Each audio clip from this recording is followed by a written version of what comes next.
ಮೇಲ್ಮನೆ ಚುನಾವಣೆಗೆ ಕಾಂಗ್ರೆಸ್ ಅಭ್ಯರ್ಥಿಗಳ ಆಯ್ಕೆ ಗೊಂದಲ ಮುಂದುವರಿತಾ ಇದೆ. ಇವತ್ತು ಬಹುತೇಕ ಕಾಂಗ್ರೆಸ್ ಅಭ್ಯರ್ಥಿಗಳ ಆಯ್ಕೆ ಫೈನಲ್ ಆಗುತ್ತೆ.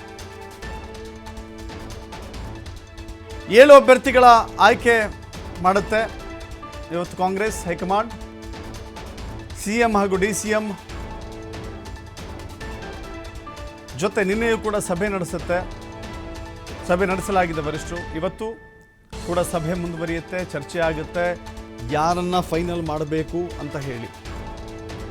ಈಗ ಸಿಗ್ತಾ ಇರುವ ಮಾಹಿತಿಯ ಪ್ರಕಾರ ಯತೀಂದ್ರ ಸಿದ್ದರಾಮಯ್ಯ ಹಾಗೂ NS ಬೋಸರಾಜು ಇಬ್ಬರಿಗೂ ಟಿಕೆಟ್ ಫಿಕ್ಸ್ ಅಂತ ಹೇಳಲಾಗ್ತಾ ಇದೆ. ನಿನ್ನೆಯ ಸಭೆಯಲ್ಲಿ ಟಿಕೆಟ್ ಫಿಕ್ಸ್ ಮಾಡಿದ್ದಾರೆ ವರಿಷ್ಠರು. ಉಳಿದ 5 ಅಭ್ಯರ್ಥಿಗಳ ಆಯ್ಕೆ ಇವತ್ತು ಫೈನಲ್ ಆಗಿದೆ. ಆಲ್ಮೋಸ್ಟ್ ಮೇಲ್ಮನೆಯ ಉಳಿದ ಸ್ಥಾನಗಳಿಗೆ ರೆಡಿ ಆಗ್ತಾ ಇದೆ ಕಾಂಗ್ರೆಸ್.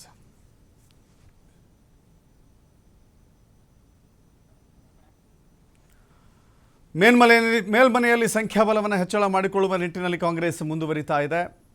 ಹೀಗಾಗಿ ಯಾರಿಗೆ ಕೊಡಬೇಕು ಅನ್ನೋದನ್ನು ಅಳೆದು ತೂಗಿ ಆಯ್ಕೆ ಮಾಡಲಿಕ್ಕೆ ಮುಂದಾಗ್ತಾ ಇದೆ. 7 ಅಭ್ಯರ್ಥಿಗಳ ಪೈಕಿ ಈಗಾಗಲೇ 2 ಫೈನಲ್ ಮಾಡಿದೆ. ಮುಖ್ಯಮಂತ್ರಿಗಳು ಹಾಗೂ ಉಪಮುಖ್ಯಮಂತ್ರಿಗಳು ದೆಹಲಿಗೆ ಹೋಗಿದ್ದಾರೆ, ವರಿಷ್ಠರನ್ನು ಭೇಟಿಯಾಗಿದ್ದಾರೆ, ಒಂದು ಪಟ್ಟಿಯನ್ನು ಮುಂದಿಟ್ಟಿದ್ದಾರೆ. ಆ ಪಟ್ಟಿಯಲ್ಲಿ ಯಾರನ್ನು ಆಯ್ಕೆ ಮಾಡಬೇಕು ಅನ್ನುವ ವಿಚಾರದಲ್ಲಿ ಸಲಹೆ ಸೂಚನೆಗಳನ್ನು ಪಡಿತಾ ಇದ್ದಾರೆ. ಈಗ ಸದ್ಯಕ್ಕೆ ಸಿಗ್ತಾ ಇರುವ ಮಾಹಿತಿಯ ಪ್ರಕಾರ ಯತೀಂದ್ರ ಸಿದ್ದರಾಮಯ್ಯ ಹಾಗೂ NS ಬೋಸರಾಜು ಇಬ್ಬರು ಕೂಡ ಆಲ್ಮೋಸ್ಟ್ ಫಿಕ್ಸ್ ಅಂತ ಹೇಳಲಾಗ್ತಾ ಇದೆ. ಯತೀಂದ್ರ ಸಿದ್ದರಾಮಯ್ಯ ಕಳೆದ ಬಾರಿ ವರುಣಾ ಕ್ಷೇತ್ರವನ್ನು ತಮ್ಮ ತಂದೆಗೆ ಬಿಟ್ಟುಕೊಟ್ಟಿದ್ದರು, ತ್ಯಾಗ ಮಾಡಿದರು. ಆ ಕಾರಣಕ್ಕಾಗಿ ಇನ್ನು NS ಬೋಸರಾಜು ಮಾಜಿ ಶಾಸಕರವರು, ಈಗ ಹಾಲಿ ಸಚಿವರಿದ್ದಾರೆ.